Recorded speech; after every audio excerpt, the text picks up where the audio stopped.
For many local public school students, this week marked the return to school. And while students are back in the classroom, problems continue to mount at the Maryland State Department of Education. As Project Baltimore's Chris Papst explains, some lawmakers are calling for a special hearing in Annapolis to learn more about what Fox 45 has exposed. It's potentially a crime that has been committed for willfully deleting public records. Maryland State Delegate Ryan Nawrocki wants answers. I'm extremely concerned. Some of my other colleagues are also very concerned. The Baltimore County representative, over the past few months, and 98 text messages has been watching Project Baltimore's investigation into Maryland State Superintendent Mohammed Chaudhry. We discovered that text messages on the superintendent's state-issued cell phone were deleted after we filed a public records request to see them. A potential violation of state law. Do you still have your state-issued cell phone set to delete text messages at 30 days? We also exposed a secondary email account that the superintendent's been using to conduct state business. It's extremely important. Nawrocki is calling on Maryland House and Senate leadership to call for a special hearing in Annapolis to learn how deep the problems go. Is this one individual? Is this the superintendent, or is this a pervasive issue inside of the system? How many others could be potentially operating in ways like this that aren't as transparent and accountable as they should be to the public, to parents and others? As well as Chaudhry's future as superintendent is uncertain. His contract expires next June. For the past 2 months, the State Board of Education has delayed voting on a new contract. So there's that level as well. But time is running out. According to board policy, contract negotiations must be completed by the end of September. What does it tell you that he hasn't received the contract yet? I mean, I think that there's probably some concerns about deleting text messages and having secret email accounts. But Chaudhry is fighting for his job. Project Baltimore obtained this 9-page apology letter Chaudhry sent to Senate President Bill Ferguson and House Speaker Adrian Jones, along with 9 other lawmakers involved in education policy. The letter, sent on June 30th, acknowledged missteps and frustrations. Project Baltimore emailed those 9 lawmakers asking whether the superintendent had reached out to them for a meeting, and if so, what topics were discussed. We also asked each one, do you support renewing Chaudhry's contract? Senator Mary Washington confirmed she received the letter, but she has not gotten a request for a meeting from the superintendent.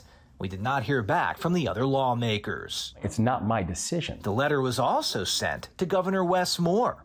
During a recent interview with political commentator Armstrong Williams, Governor Moore was asked if he believes Superintendent Chaudhry deserves a new contract. The governor would not say yes or no. I think he's a very talented educator. The results we have right now in the state of Maryland, they're unsatisfactory. It certainly feels like there is some element of disarray. The veto is overridden. Over the next 8 years, Maryland will invest $30 billion additional tax dollars into public education as part of the blueprint for Maryland's future, also known as the Kerwin Plan. Nawrocki does not have a vote on Chaudhry's future, but he told Project Baltimore if the State Board of Education offers the superintendent a new contract, in light of Fox 45's recent reporting, it should come with strings attached. He needs to talk to guys like you. He needs to be accountable to parents as well. So if the contract is extended, I would hope that there would be some real serious accountability measures inside of that new contract. Project Baltimore reached out to Senate President Bill Ferguson and Speaker of the House Adrian Jones, asking if they would consider calling for a special hearing into the Maryland State Department of Education. If we hear back, we'll let you know.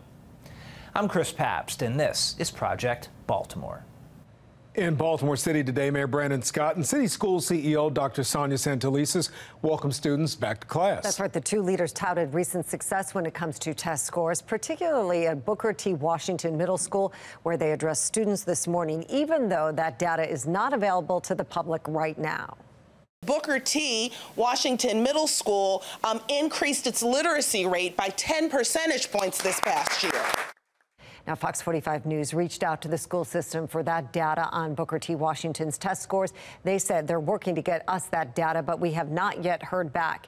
Individual school data for the 2023 school year won't be released until the end of next month, September. However, numbers from the 2021-2022 school year show less than 5% of students at Booker T. Washington Middle School were proficient in English language arts. If Dr. Santelises is correct, that means about only 15% of students are proficient now. And when it comes to math scores, the data shows 0 students of those tested were proficient in 6th and 8th grade math, and less than 5% were proficient in 7th grade math. Mayor Brandon Scott and Dr. Santelises also brought up attendance, saying attendance across the school system improved last year.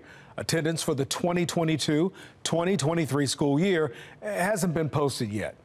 We're thrilled that overall attendance across the district improved last year while chronic absenteeism declined. And we also know we still have far to go.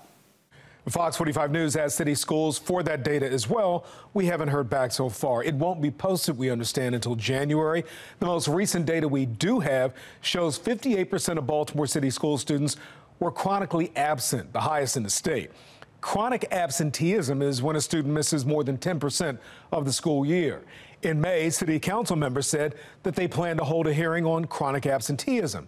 Council President Nick Mosby called on school leaders to investigate the causes and effects of the problem, but that hearing never happened. Fox 45 News spoke with one political analyst who believes comments from the mayor and school CEO are politically motivated. When you're up for re-election, you have to show things are getting better somehow, some way. And I think that in the situation he's in, when, other candidates may get into this race, it's a good idea to kind of, accentuate the positive, put out the statistics you want to put out. It's also important that if you're going to cite statistics showing things are getting better, put the statistics out there for everyone to see. Just don't put it out there as rhetoric. They're cherry picking through data. They're basically saying, here's something that's good here. It's something that if government resources are used for this data, it should be available to the public to find out what is going on in the school system.